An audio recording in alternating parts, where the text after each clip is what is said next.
সিদ্দিকুল্লাহ চৌধুরী, সিদ্দিকুল্লাহ বাবুর আন্দোলন প্রতিবাদ নিয়ে আমি কোনো বাক্য খরচ করব না, আমি কোনো মন্তব্য করব না। আমি সিদ্দিকুল্লাহ চৌধুরীকে কোনো রকমভাবে সুবিধাজনক মানুষ বলে মনে করি না। আমি মনে করি উনি সুবিধাবাদী মানুষ।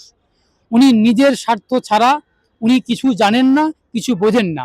উনি নিজের রাজনৈতিক স্বার্থকে চরিতার্থ করার জন্য অতীতে তৃণমূল কংগ্রেসের সঙ্গে ছিলেন, তার মন্ত্রী হয়েছেন, এতদিন পর্যন্ত নীরব দর্শকের ভূমিকা পালন করেছেন।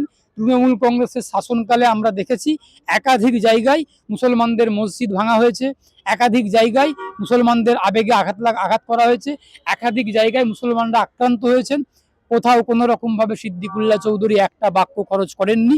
সেই সুবিধাবাদী, সেই স্বার্থন্বেষী সিদ্দিকুল্লাহ চৌধুরীকে নিয়ে আমি অ্যাডভোকেট শেখ বাবুলাল ব্যক্তিগতভাবে আজকের দিনে দাঁড়িয়ে আপনাদের কাছে কোনো মন্তব্য করব না, ওনাকে নিয়ে কোনো বাক্য খরচ করব না।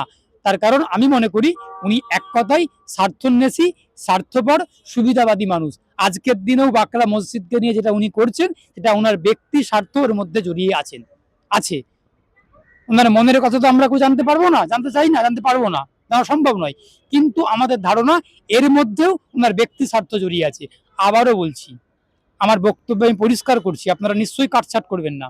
আমি আবারও বলছি যে বৃহত্তর স্বার্থকে মাথায় রেখে, বৃহত্তর মানুষের স্বার্থে, জনগণের স্বার্থে বাকরা মসজিদটাকে ভেঙে দেওয়া, স্থানান্তর করা, সরিয়ে দেওয়ার পক্ষে আমি অ্যাডভোকেট শেখ বাবুলাল।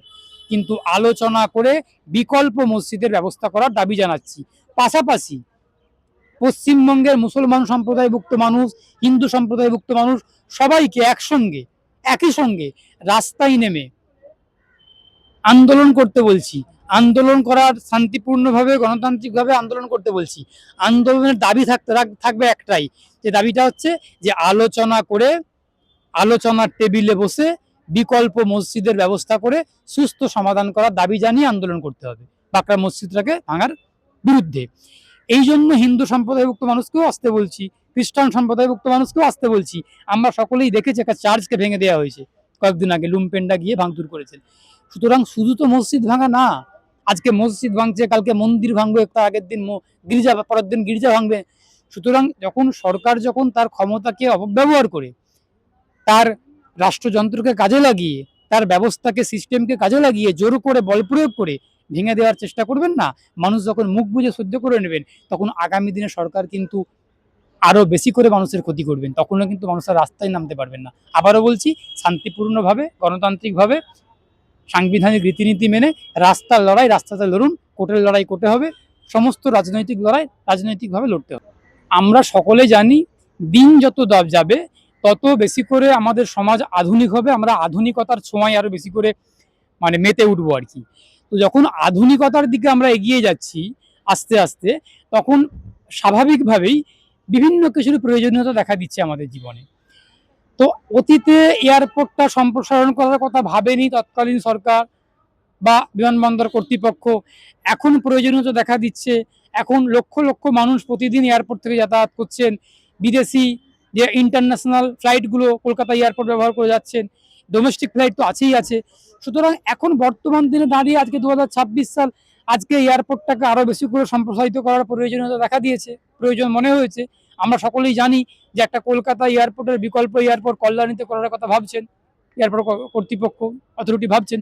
সুতরাং যত দিন যাবে, যত মানুষের প্রয়োজনীয়তা বাড়বে, যত বেশি করে সমাজ আধুনিক হবে, তত বেশি করে প্রয়োজনীয়তা দেখা দিবে।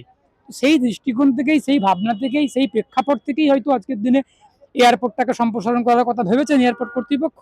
পাশাপাশি সেই জন্যই মসজিদের ভাঙার কথা ভেবেছেন বা ভাঙার কথা আলোচনা করেছেন। তো এটা নিয়ে ঠিক সেভাবে রাজনীতি আমি দেখছি না। কিন্তু রাজনীতি যেখানটাতে দেখছি, যে রাজনৈতিক ক্ষমতাকে কাজে লাগিয়ে, রাষ্ট্রযন্ত্রকে কাজে লাগিয়ে, ক্ষমতার অপব্যবহার করে, পুলিশ এবং প্রশাসনকে কাজে লাগিয়ে এই জোর করে বল প্রয়োগ করার চেষ্টা হচ্ছে। এটা ঠিক না, এটা একদমই ঠিক না। এটা তীব্র বিরোধিতা করছি, নিন্দা করছি, সমালোচনা করছি। আলোচনা করে, আলোচনার টেবিলে বসে সমাধান করুক, নিশ্চয়ই মুসলমানরা সহযোগিতা করবেন। কেন করবেন না? নিশ্চয়ই করবেন। একটা মসজিদ ভেঙে দেওয়া মানে তো মুসলমানরা নামাজ পড়তে পারবেন না এমনটা না। কিন্তু আমাদের মুসলমানদের আপত্তি জায়গাটা হচ্ছে একটা প্রাচীন ঐতিহ্যশালী মসজিদ, সেই মসজিদটা আলোচনা না করে জোর করে বুলডোজার নিয়ে গিয়ে ভেঙে দেওয়াটা দৃষ্টিকটু, এটা আবেগে আঘাত লাগা, সেই জায়গা থেকে বিরোধিতা করছি।